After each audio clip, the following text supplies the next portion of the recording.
Hello po mga kapraps, dito tayo ngayon sa bayan ng Pagsanhan, Laguna. Itong property na nakikita nyo, ito ay for sale. So tabing kalsada lang to mga kapraps. Ito po ang kalsada. Yan, meron ditong katabing hanging bridge. Kasi ilog na po yan dyan mga kapraps. Yan po yung hanging bridge. Tapos ito yung mga katabi ng property na i-offer ko sa inyo. Ito yung mga katabi mga kapraps sa palibot ng property. O sa tabi mismo ng property yan mga kapraps. Itong direksyon na ito ay papunta yan sa town proper ng Pagsanhan. Nasa 3 minutes travel time lang po. Yan, ito na po ang property mga kapraps. Bali ang frontage nito ay 8 meters. Tapos papunta doon sa loob ay palawak po siya, malawak po siya mga kapraps. Ang sukat kasi nito, ang kabuuang sukat ay 5,000 square meters. Ito ay titled TCT. Tara, puntahan natin. Pasok tayo.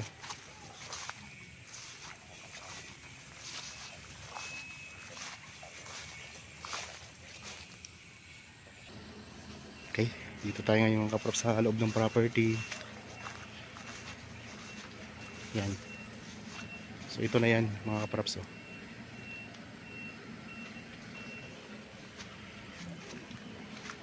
Bali itong bahay, pag nabili ay aalisin. So may bahay po kasi ditong kasama. Tapos pag nabili po ito mga kapraps, itong lupa, aalisin po yung bahay. Mayroon itong katabing ilog. Marami siyang mga tanim din. Yan, may mga lansones. May niyog din siya. Yan, may mga saging. Mayroon ding lokban Lokban. Avocado. Okay, tara mga kapraps. Libutin natin 'to. Patag na patag po ang lupa mga kapraps. Yan, may avocado. Meron din avocado no. Avocado. Mangga, may mga mangga. Marami siyang mga prutas. Tapos may carabao grass na rin. Yan.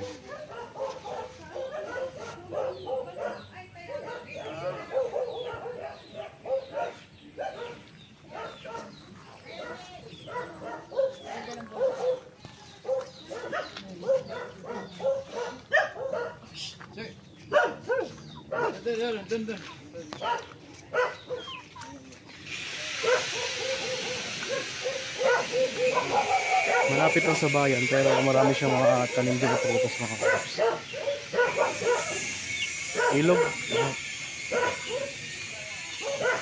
Kabing ilog siya pero mas mataas po na lugar ito.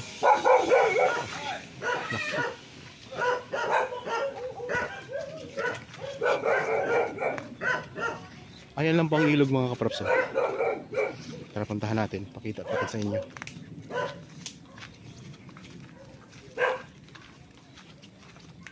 Elevated naman po itong property mula dito sa ilog. Ito yung ilog ng Pagsanhan mga kapraps.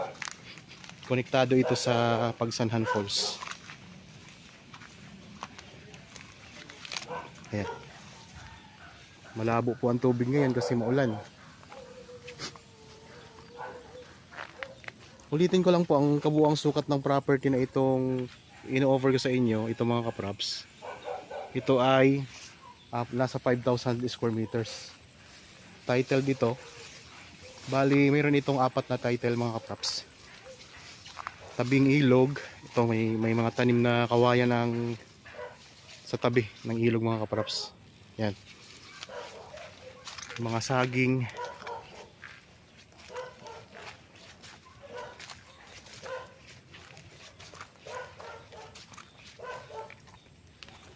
So yun yung hanging bridge kanina, yung nakita natin kanina doon. Yung tinuro ko nung sa kalsada tayo kanina.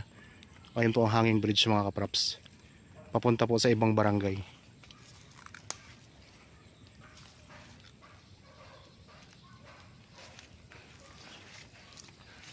Maraming tanim itong property. May bahay po na dalawa dito sa loob. Pero yan pong bahay na yun mga kapraps, kapag nabili itong lupa, aalisin po yan dyan. Hindi po yan kasama.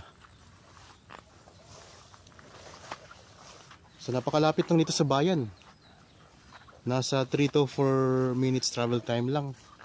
Nasa mismong town proper na tayo ng Pagsanhan. Tapos yun, katabi nga ng ilog mga kapraps. Yung malaking ilog na yan. Tara, ikutin natin to. Pinuntahan lang natin ang unang ilog. Yan, patag ang lupa. May iba't ibang tanim na prutas. Meron ding guyabano, may rambutan, may lukban, may mga lansones, may abukado. Meron din kaimito.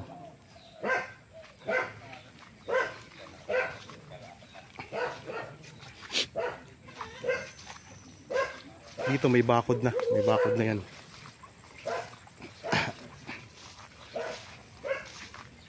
Yan, ito yung puno ng abukado.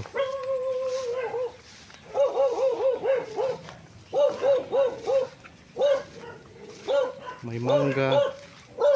Ito may puno ng mangga.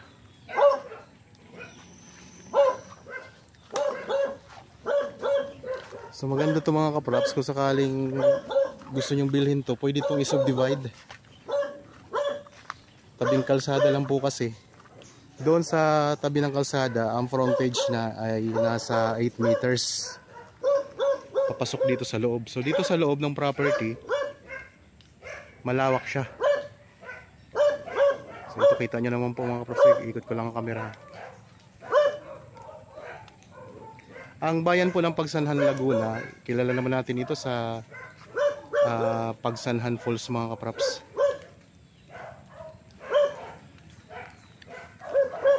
Yan, dami ditong mga rambutan sa part na ito. Patapos lang ng bunga ng rambutan, pero may mga hinog pa siyang natira. Ayun doon sa banda. Yung mga pula, ang bunga, mga hinog na.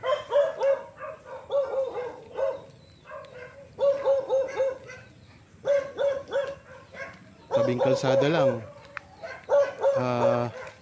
Napakalapit sa bayan. Ang presyo po ay makikita nyo sa description box at sa title nitong video. Maraming tanim na prutas.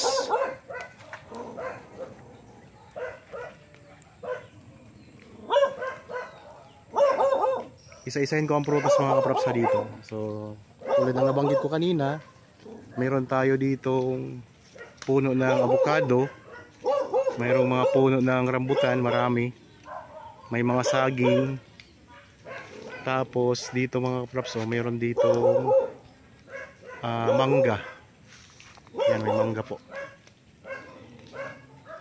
Tapos mayroon din tayong nakikitang mga puno ng niyog kagaya nito. Ito puno ng niyog dito mga kapraps. At ang kagandahan mga kapraps ay tabing kalsada. At isa pa, may katabi siyang ilog. Tabi ng ilog to mga kapraps.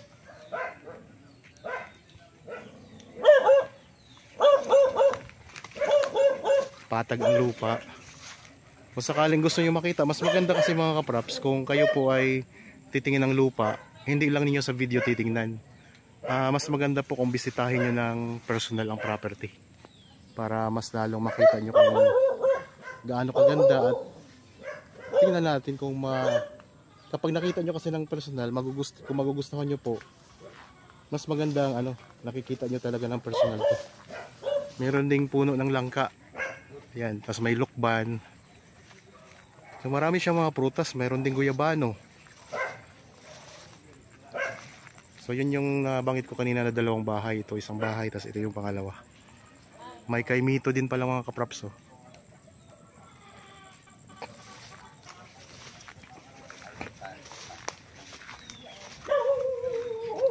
Okay. Ikutin pa natin.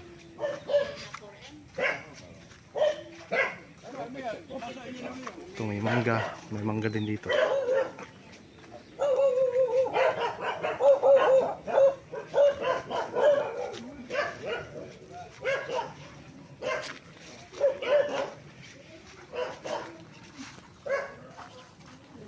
Meron na rin tanim na Carabao grass sa part na ito ng lupa. Oh.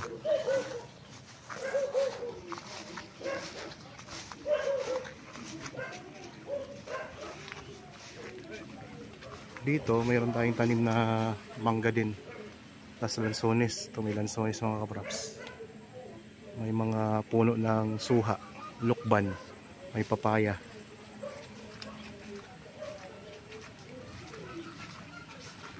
Tapos dito meron din siyang avocado. So maraming prutas. Pinapakita ko lang tong property, yung mga tanim sa property. Kasi kadalasan po kapag may gustong bumili ng lupa, gusto din niyang makita kung may mga tanim ba. Isa din kasi ito sa nakaka-apekto sa presyo ng lupa mga kapraps. Meron na ditong linya ng kuryente. Meron na ding linya ng tubig. Tapos ayun lang po ang kalsada mga kapraps. Yung barangay road. Tara, puntahan natin ulit. Actually galing na tayo dyan kanina eh. Yan, may mga kapitbahay na rin kayo dito. Ayan, may mga kapitbahay kayo dito mga kaprops.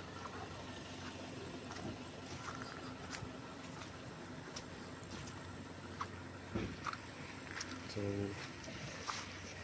8 meters ang lapad nitong frontage mga kaprops.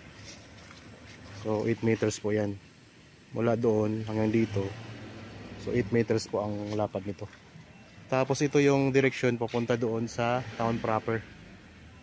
3 to 4 minutes travel time lang. Dire-diretso na po yan, papunta po yan sa town proper.